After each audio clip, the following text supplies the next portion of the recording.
एक समय था जब भारत वास्तव में विश्व का नैतिक गुरु था। भारतीय जीवन, संस्कृति और ज्ञान की नैतिक मान्यताएं मानव जीवन को सुख शांति प्रदान करने की माध्यम मानी जाती थी।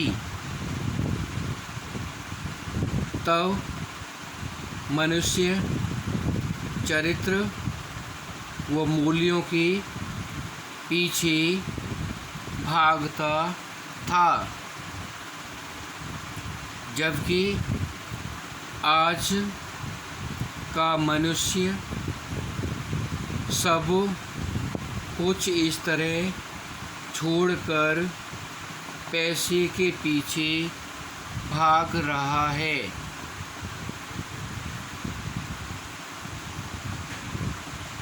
मूल्य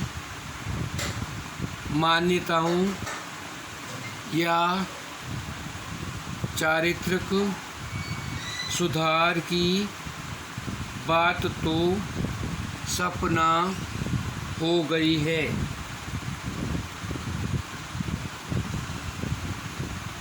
यह स्थिति यह है कि पैसे की चकाचौंध से ऊंचे पद पर बैठे सरकारी पदाधिकारी को पतन की गहरी खाई में फेंक दिया है, जहां से उसके बाहर आने की आशा नहीं है।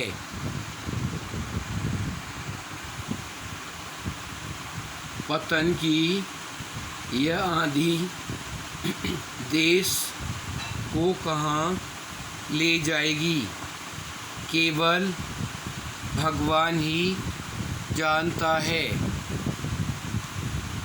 पर यदि हम अपनी नैतिक, सांस्कृतिक और आध्यात्मिक धरोहर के महत्व की ओर तनिक भी ध्यान दें और इन मान्यताओं के अनुसार अपने जीवन को ढालने का प्रण करें, तो अभी भी प्राचीन गौरव को प्राप्त कर सकते हैं।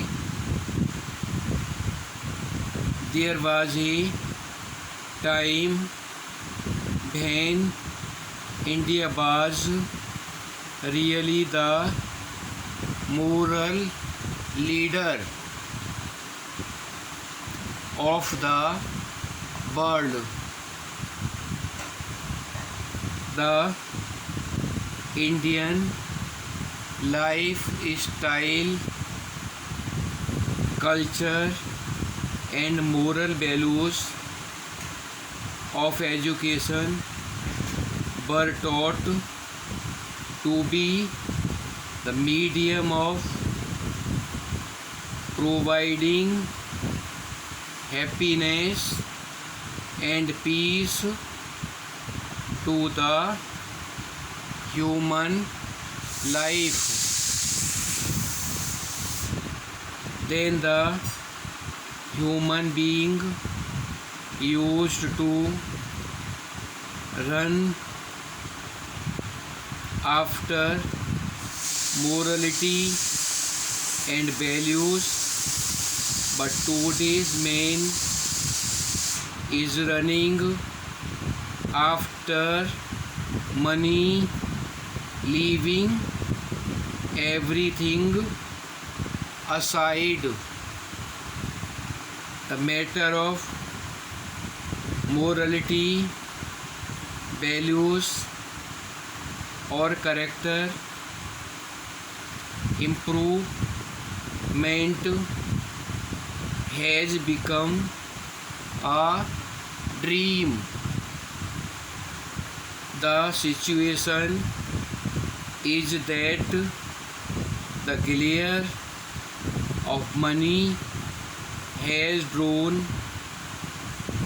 even the government officers holding higher posts into the deep pitch of decline. From here there is no hope of coming out.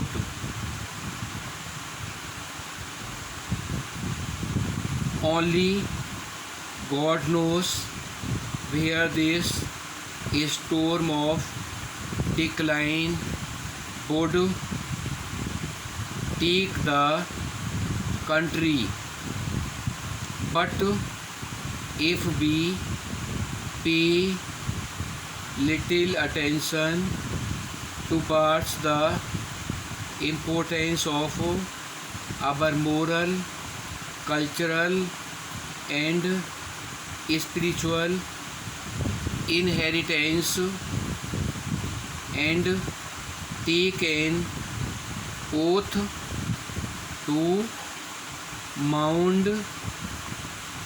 mold our lives according to these values, we can still regain our ancient glory.